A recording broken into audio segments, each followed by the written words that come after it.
आणि परभणीचे खासदार संजय जाधव सध्या आपल्यासोबत आहेत। संजय जाधवजी नमस्कार।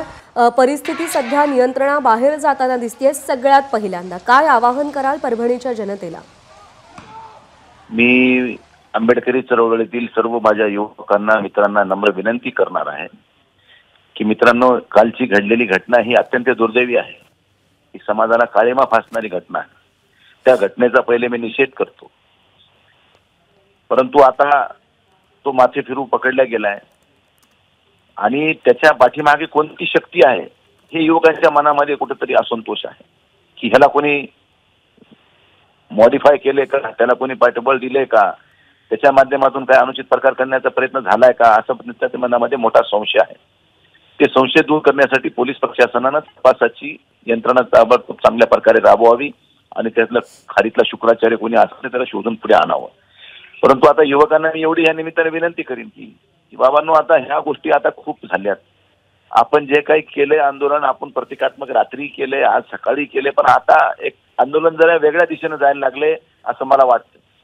आपल्या भावनाशी मी सहमत आहे, परंतु आपल्या भावना सांभाळताना इतरांना त्रास होतोय ह्याची सुद्धा काळजी आपण सगळ्यांनी घेतली गरजेची आहे। मला या निमित्तानं म्हणायचंय, मी समाजातल्या सर्व नेत्यांना, आमच्या आदरणीय भंतीजींना आणि माझ्या युवकांना नम्र विनंती करणार आहे की बाबांनो, आता हा विषय कुठेतरी संपुष्टात आणणं काळाची गरज आहे।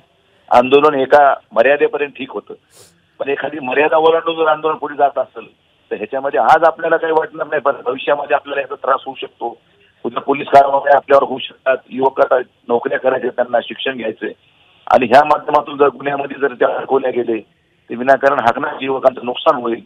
त्यामुळे युवकांना आता दिशा देण्याची गरज आहे। म्हणून पुढाऱ्याने आणि भंतेजींनी पुढे यावं आणि समाजातल्या सर्व लोकांना समजावून सांगून आंदोलन कुठेतरी थांबवावं। पण मी ऐकलंय की बऱ्याचशा घटना अशा घडल्या की जळपोळ झाली आहे, कुठे तोडफोड झाली आहे। आता ते राग झालाय, रागाच्या भरात झालाय इथपर्यंत ठीक आहे, पण आता कुठेतरी हा विषय संपला पाहिजे आणि तात्काळ हे विषय थांबला पाहिजे। मी या ठिकाणी या निमित्तानं सगळ्याला विनम्र आवाहन करतो, विनंती करतो। संजय जाधवजी आभार आपले। आपण एबीपी माझाला प्रतिक्रिया दिलीत आणि शांततेचं आवाहन केलं त्याबद्दल। एबीपी माझा, उघडा डोळे बघा नीट।